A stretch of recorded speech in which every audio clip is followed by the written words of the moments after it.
Welcome back. Explosive testimony this week on the fraud happening in Minnesota. Governor Waltz admitted knowing about the fraud early in his first term, which would say 2020. Well, Minnesota Statute 3.971, Subdivision 9, clearly says that if you are made aware of fraud in a state agency, you are obligated to immediately report that fraud. Governor Waltz singing a different tune. You mentioned this fraud investigation and the reason that they're here. Is there anything you think, when you look back, you could have done differently to prevent them from showing up and doing what they're doing here? No, they were coming anyway. It was all make-believe that we'd been at it. Every state had this. And look, I do think there has to be accountability in this. No one in state government was implicated. Make-believe. Well, Saturday in America has exclusively obtained a letter that suggests state officials turned a blind eye. According to the letter, state employees have been warning Minnesota lawmakers about the fraud for years, but those warnings were ignored. Quote, beginning in 2019 and continuing through 2025, concerns were raised internally to leadership, human resources, internal audits, and the commissioner when internal systems failed. Concerns were escalated to the governor's office and external oversight bodies, including the office of the legislative auditor. Ultimately, despite our early warnings, future events will show that the programs where early concerns were raised are now some of the most severely affected by fraud. So these Minnesota whistleblowers blew their whistles. And Faye Bernstein, whose letter I have, is among them. Here's a quote from this letter for the very first time.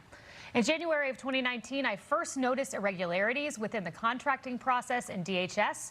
I naively assumed that my information would be welcome. Instead, I have experienced nearly unbearable retaliation for speaking up about noncompliance. All of my job duties were removed. I was trespassed from all DHS-owned or leased property. I was investigated at a great cost to the state, and a smear campaign accusing me of being dangerous and a racist was launched. Joining me now, Minnesota whistleblower Faye Bernstein, along with Minnesota State Representative and Republican gubernatorial candidate Kristen Robbins, who shared these letters with us. Faye, let me start with you. I was reading your letter this morning, and you said attempts to bring compliance to DHS have been absolute career suicide. Faye, I would think DHS would say thank you to you. What did they do instead? Oh, gosh, no. I don't believe anyone has ever gotten a thank you for delivering what is viewed as bad news to leadership. So, no, the smear campaign starts where you are told that you are racist, and then your job duties are lessened and lessened until you basically have no job duties.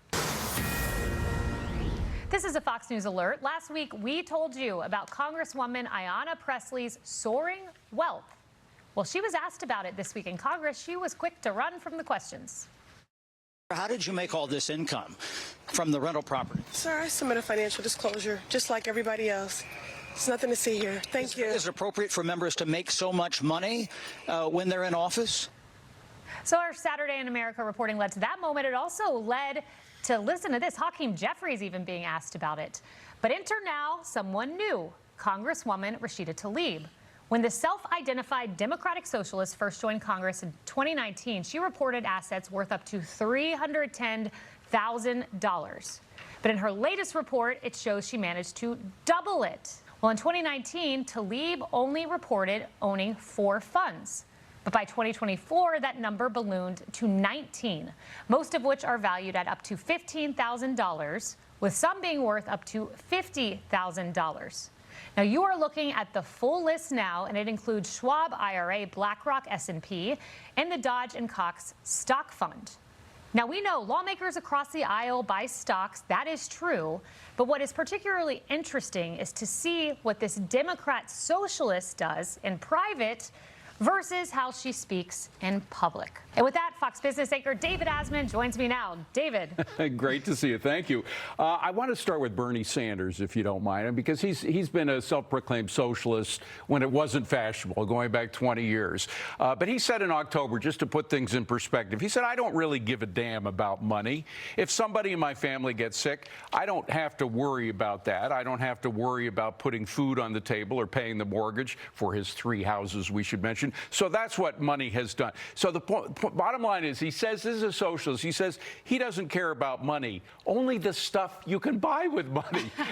and when that stuff is basically free, that is, whether it's given by taxpayers or by contributors, he's perfectly willing to take it, to take the stuff that the billionaires make. He, by the way, doesn't use the phrase millionaires and billionaires anymore because he's a multimillionaire now. David, that's just it. It's the hypocrisy of it all. Look, there is nothing wrong with buying stocks. You know, God bless you, Rashida Tlaib. You want more stocks? Look, Republicans are the party that say, hey, we want to give infant Trump accounts in stocks, but go out and say the stock market is good, investing is good, growing is good. And you can't get your money buying stocks from inside information. It's against the law. It is for us. It should be for the elite as well. No doubt. And democratic socialism will not take you to the promised land.